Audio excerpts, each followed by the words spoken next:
Capítulo 6 da Lei de Destruição.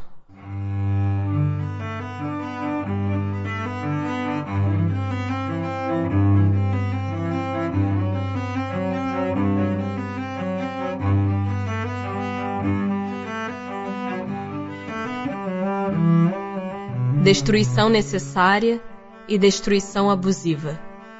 É lei da natureza a destruição? Preciso é que tudo se destrua para renascer e se regenerar. Porque o que chamais destruição não passa de uma transformação que tem por fim a renovação e melhoria dos seres vivos. O instinto de destruição teria sido dado aos seres vivos por desígnios providenciais? As criaturas são instrumentos de que Deus se serve para chegar aos fins que objetiva. Para se alimentarem, os seres vivos reciprocamente se destroem.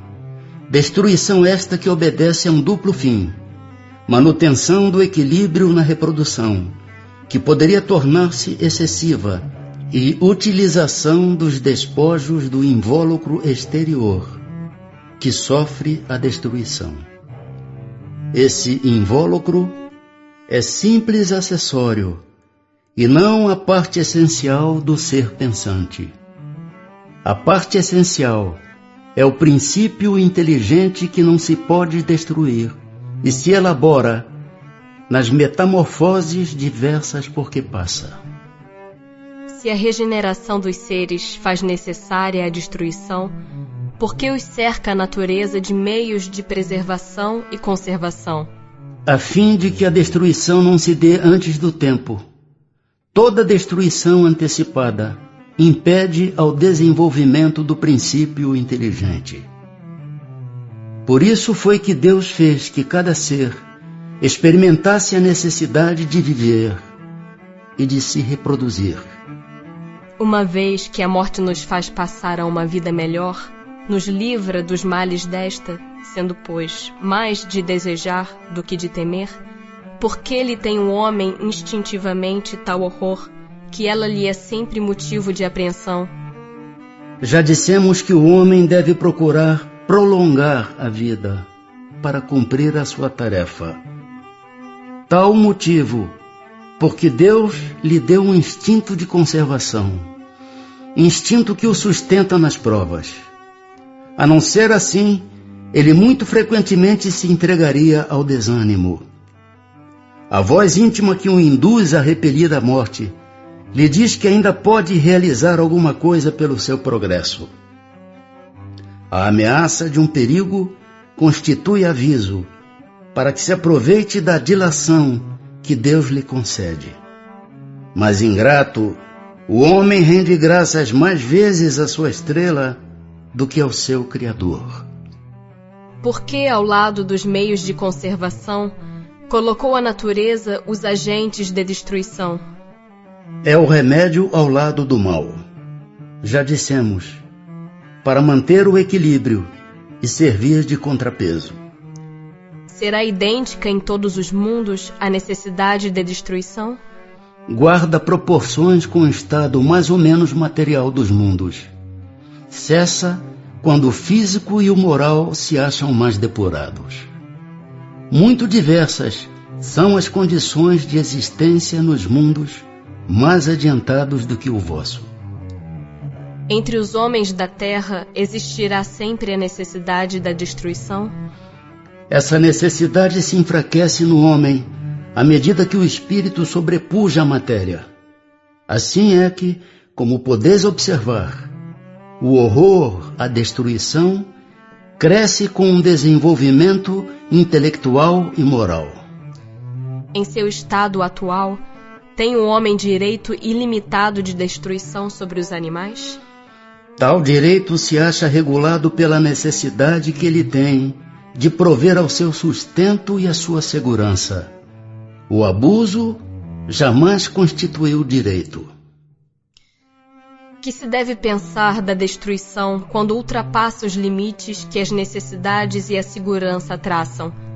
Da caça, por exemplo, quando não objetiva senão o prazer de destruir sem utilidade.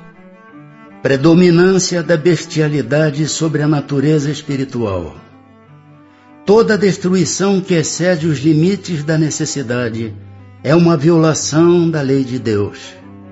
Os animais só destroem para a satisfação de suas necessidades, enquanto que o homem, dotado de livre arbítrio, destrói sem necessidade. Terá que prestar contas do abuso da liberdade que lhe foi concedida, pois isso significa que cede aos maus instintos. Especial merecimento terão os povos que levam ao excesso o escrúpulo quanto à destruição dos animais? Esse excesso, no tocante a um sentimento louvável em si mesmo, se torna abusivo e o seu merecimento fica neutralizado por abusos de muitas outras espécies. Entre tais povos, há mais temor supersticioso do que verdadeira bondade. Flagelos destruidores. Com que fim fere Deus a humanidade por meio de flagelos destruidores? Para fazê-la progredir mais depressa. Já não dissemos ser a destruição uma necessidade para a regeneração moral dos espíritos, que em cada nova existência sobe um degrau na escala do aperfeiçoamento? Preciso é que se veja o objetivo, para que os resultados possam ser apreciados. Somente do vosso ponto de vista pessoal os apreciais. Daí vem que os qualificais de flagelos, por efeito do prejuízo que vos causam. Essas subversões, porém, são frequentemente necessárias para que mais pronto se dê o advento de uma melhor ordem de coisas e para que se realize em alguns anos o que teria exigido muitos séculos. Para conseguir a melhora da humanidade, não podia Deus empregar outros meios que não os flagelos destruidores? Pode, e os emprega todos os dias, pois que deu a cada um os meios de progredir pelo conhecimento do bem e do mal. O homem, porém, não se aproveita desses meios. Necessário, portanto, se torna que seja castigado no seu orgulho e que se lhe faça sentir a sua fraqueza. Mas nesses flagelos, tanto sucumbe o homem de bem como o perverso. Será justo isso? Durante a vida, o homem tudo refere ao seu corpo. Entretanto, de maneira diversa pensa depois da morte. Ora, conforme temos dito, a vida do corpo bem pouca coisa é. 1 século no vosso mundo não passa de um relâmpago na eternidade. Logo, nada são os sofrimentos de alguns dias ou de alguns meses de que tanto vos queixais. Representam um ensino que se vos dá e que vos servirá no futuro. Os espíritos que preexistem e sobrevivem a tudo formam um mundo real. Esses, os filhos de Deus, e o objeto de toda a sua solicitude. Os corpos são meros disfarces com que eles aparecem no mundo. Por ocasião das grandes calamidades que dizimam os homens, o espetáculo é semelhante ao de um exército, cujos soldados, durante a guerra, ficassem com seus uniformes estragados, rasgados ou perdidos. O general se preocupa mais com seus soldados do que com os uniformes deles. Mas nem por isso as vítimas desses flagelos deixam de o ser. Se considerasses a vida qual ela é, e com pouca coisa representa com relação ao infinito, menos importância lhe daríeis. Em outra vida, essas vítimas acharão ampla compensação aos seus sofrimentos, se souberem suportá-los sem murmurar. Têm os flagelos destruidores utilidade do ponto de vista físico, não obstante os males que ocasionam? Tem. Muitas vezes mudam as condições de uma região, mas o bem que deles resulta, só as gerações vindouras o experimentam. Não serão os flagelos igualmente provas morais para o homem por porem-no a braços com as mais aflitivas necessidades? Os flagelos são provas que dão ao homem ocasião de exercitar a sua inteligência, de demonstrar sua paciência e resignação ante a vontade de Deus, e que lhe oferece ensejo de manifestar seus sentimentos de abnegação, de desinteresse e de amor ao próximo, senão o domina o egoísmo. Dado é ao homem conjurar os flagelos que o afligem? Em parte é. Não, porém, como geralmente o entendem. Muitos flagelos resultam da imprevidência do homem. À medida que adquire conhecimentos e experiência, ele os vai podendo conjurar, isto é, prevenir, se lhes sabe pesquisar as causas.